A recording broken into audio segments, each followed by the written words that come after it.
Okay, here's a look at my collection of Warpath that I've collected over the years. So I just kind of want to go over them, share some of my thoughts and opinions about them, what I think, and basically one of the reasons why I'm making this video is because I am gonna give away the Bad Cube Warpath. So let's go over all these different incarnations of Warpath, starting with the original G1. Okay, so this is the original G1.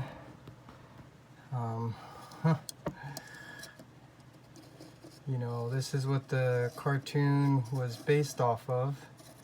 So, you know, they looked at this and they turned it into the character design that you see in the cartoon. So after that, they actually started remaking them. This is the C.H.U.G line. And yeah, they were meant to be, you know, not exactly cartoon accurate, but they were definitely using some toy design concepts to develop new toys. And as you can see, that cannon is gray instead of red, so that's already something that's not cool. But it was cool that he does have legs instead of being on like a board or you know, a tank. And then I actually have to move on because they did make a larger size. This is the Henkei version, Henkei or United? Yeah, I think United version. And this one was actually a little bit better. I mean, you know, they still put in their own aesthetic designs to it. They weren't focusing on cartoon accuracy. You know, but they're still focusing on toy design. And as a toy, this was actually pretty cool, but not cartoon accurate. So during the time, this was actually really pretty cool.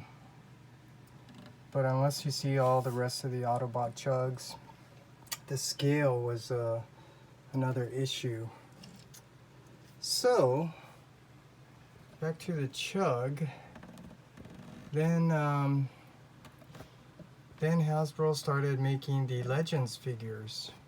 So, you know, they were a little bit bigger, but as you can see, the cannon's on his arm instead of his chest, so this is not quite cartoon accurate. You know, gray forearms and hands, and I actually think this was originally supposed to be a Megatron because that gun's on his forearm. But, you know, this is a part of toy design. This is what they do. I wasn't happy with it, so I went with the third party. Not quite cartoon accurate, but, you know, a little bit better in terms of, you know, more cartoon accuracy. And this is Iron Factory. This is really nice. This is actually a really nice toy, but not quite cartoon accurate. But that was pretty cool. And then got to move to Masterpiece because I think that's what came next. This is the Bad Cube Warpath. You know, they were still, at that time, Masterpiece at that time was not Hypertoon aesthetic. They were still adding their own designs to them. So when you take a look, I mean, this is still pretty cool looking. And during its time, this was actually really cool. But transforming this was a major pain, major killer. So not good engineering design there. And then Final Victory made their version of Warpath, which I actually thought this was pretty cool. You know, because you know, they started making it closer to the cartoon. It's really pretty cool. I mean, if you look at the thigh, where the thighs and lower leg connect, it should be at an angle like that to be cartoon accurate. But for an attempt at a masterpiece, for really budget figure, masterpiece size, this was actually really pretty cool, and I actually still like it. Final Victory Warpath.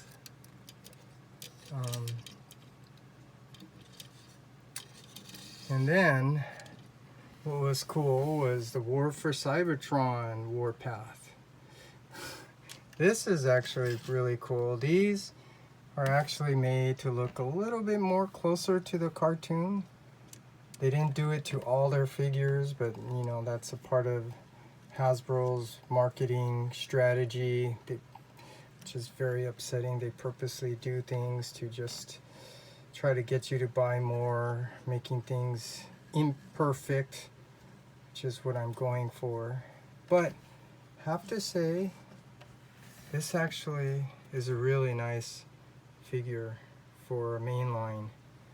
And the scale, considering Warpath's a big mini bot, he fits in really nicely with the other War for Cybertron figures.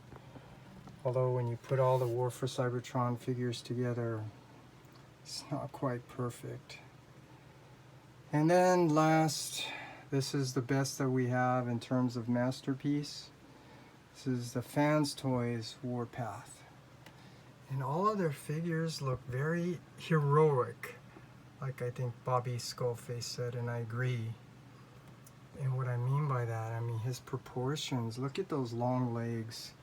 Warpath does not have long legs like this, but it does make him look a lot more heroic, stronger, and this is as close to cartoon accurate as you can get.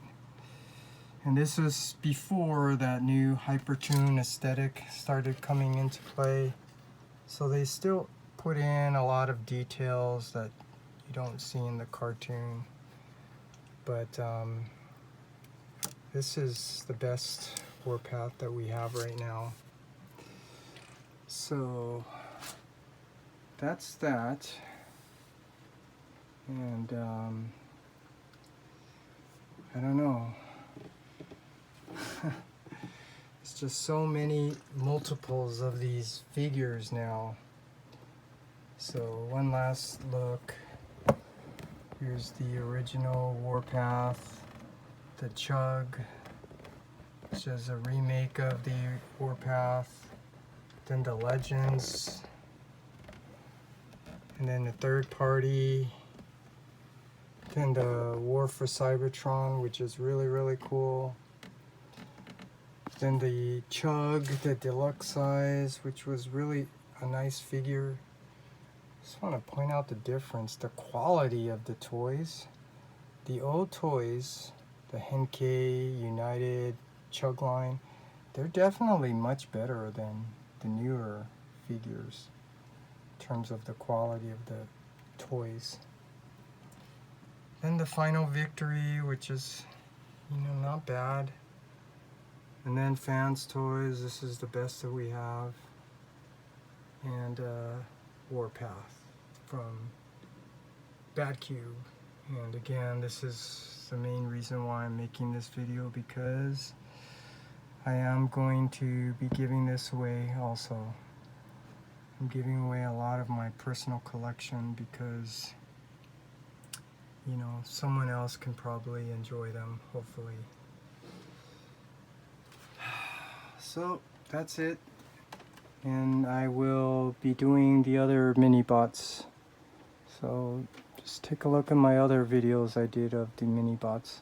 I think I did Huffer and Cliff Jumper, but yeah, this is what I have, and looking forward to making the next one.